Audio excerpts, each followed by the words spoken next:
Were you at all worried about taking on Donald Trump, criticizing Donald Trump? I mean, after all, he is your party's current frontrunner.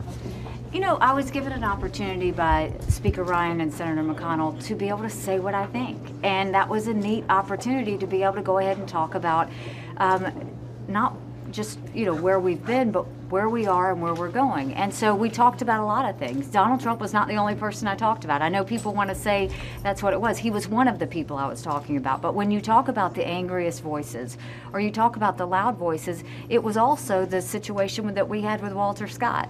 When you look at the fact that here was a black man that was shot by a white police officer 5 times in the back, we didn't have the yelling and the riots. What we did do was 2 months to the day of that shooting, Republicans and Democrats, blacks and whites came together and passed the first body camera bill in the country. The point is, when you get loud, when you get angry, the work stops, things stop moving. And so trying to make sure we lower the volume, listen to what people are saying, because if you listen what they're trying to get, you realize a lot of times there is a place to get there. It doesn't mean you have to change your philosophical beliefs, but it matters. And then also being responsible with your words. This is a time where we've come from a president who's been very divisive across our country. We need to make sure that we stop that. We have said we don't want Syrian refugees because there's no way to vet. But I do believe in legal immigration. My parents came here. They paid the price. They paid their time. They've been productive citizens. No one that is here legally and lives here should ever feel unwelcome in their own country. And so that's more of what I'm talking about, is to make sure that people aren't feeling unwelcome, make sure we're not getting into a negative conversation, and make sure we're keeping that tent open. What is it that Donald Trump is saying that makes him one of these angriest voices? You know, I mean, the one that got me, I think, was when he started saying ban all Muslims. You know, what I will tell you is the Syrian refugees, I said, when the FBI director Comey told me that he had no way of knowing what their past was, we said, we don't want them. We can't afford to take that risk.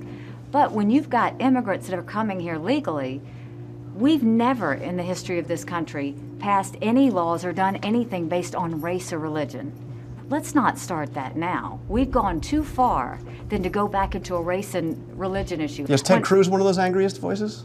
You know, I haven't heard Ted say anything in terms of the religion. If he did, I would say something about that. But, you know, I have disagreements with other presidential candidates. You know, Jeb Bush passed Common Core, and Marco Rubio believes in amnesty, which I don't. There's lots of things. But I will say tone matters, message matters, and responsibility matters. And so I think as we go forward, I think we need to be responsible in our message if we truly want to get anything done. Now, right? Donald Trump said you were a lot nicer to him when you were asking for contributions for your campaigns. What do you say to that?